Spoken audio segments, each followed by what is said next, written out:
Hello, myself Dr. Sapna Sharma from St. Thomas College, Bhilai.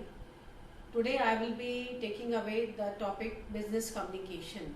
Business communication is a subject which is taught in BCom Part 1. It is Group 1 Paper 2. And today I will be taking away the first unit, Unit 1, that is the introduction of business communication. So we are taking away the first unit, meaning of communication, definition, characteristics, and the process of communication. So first thing is, what do you mean by communication? So friends, communication is nothing but exchange of ideas and information between two or more people. Now in that case, when I say communicate, that means to say something to other person, to communicate to him, that is said to be the communication. And that word communication is taken from the Latin word communis. Now this communis Latin word means commonness. Now commonness means what?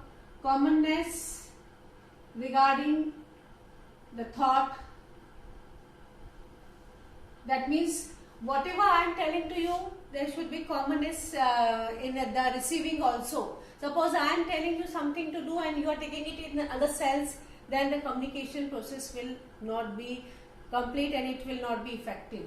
So there should be commonness in thinking of both the sender and the receiver, then only it is said to be a proper communication.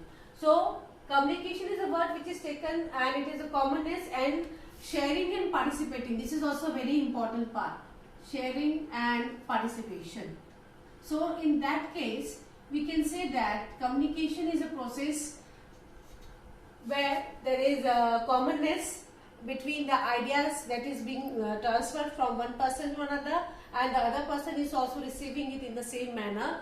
That is said to be the communication. Now coming on to the definition of communication. The definition given away by the thinker, that is by Keith Davis, which is very important. Now he said that communication is a process of passing on information from one person to another. Now when we say passing on information from one person to another, that means the information has to be given away by one to the other person. It is also said to be sharing of information, facts, ideas, information, anything from one person to another person. Now remember that in that case, the perseverance, how the person is taking that information, is very important. What do you mean by perseverance? Perseverance means what? See, for example, I show you a glass of water. It is half empty. If I say it is half empty, good, it is right. If I show it to you and you say it is half full, you also right. So how you take that particular incidence, how you take that particular message is up to you, how you perceive the message, how you take that particular message. So perseverance is the important part in the communication process.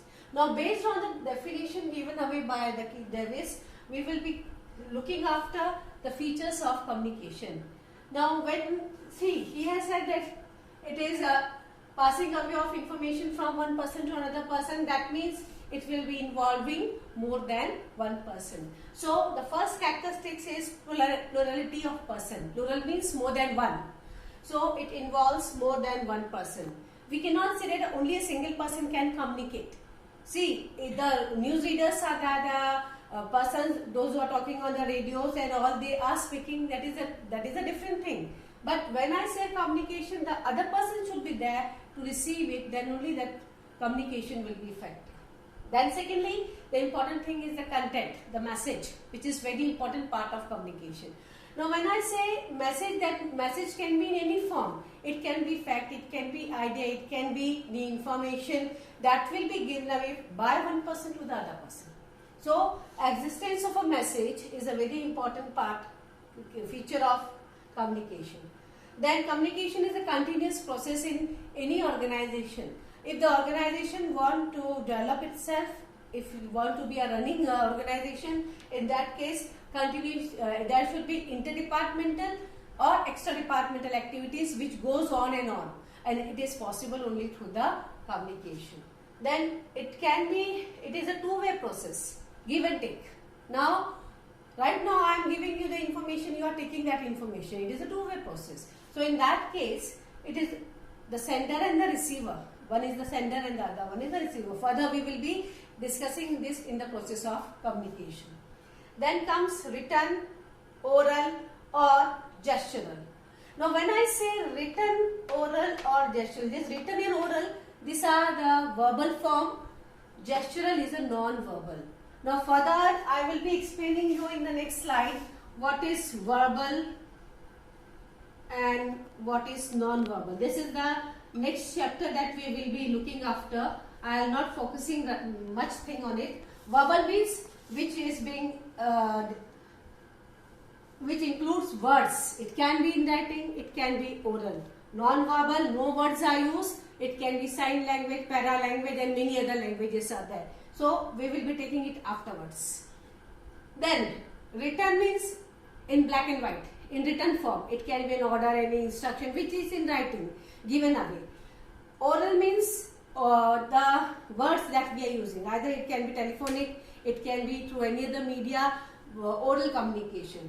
And gestural means through the gesture, the body language. It can be waving of hand. If suppose our friend is coming and he is just saying hi, hello from there, that is nothing but a gestural communication. So written, oral or gestural.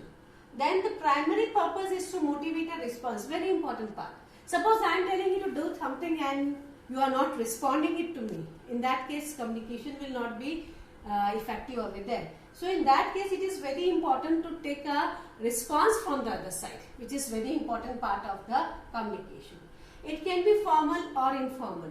Now when I say formal communication, that means in the hierarchy, the relationship between the person, that is the sender and the receiver, is on a hierarchical basis or is on the employment basis, where the relationship is such that it is on a formal nature. Whereas in case of informal communication, the relationship is not of any formal nature. For example, I will just give a small example to you. Principal sir, he has sent a peon to me and he has given me an order to conduct a program on a particular date. So in that case, he is just giving me an order on his using away his power and he is just instructing me to do something.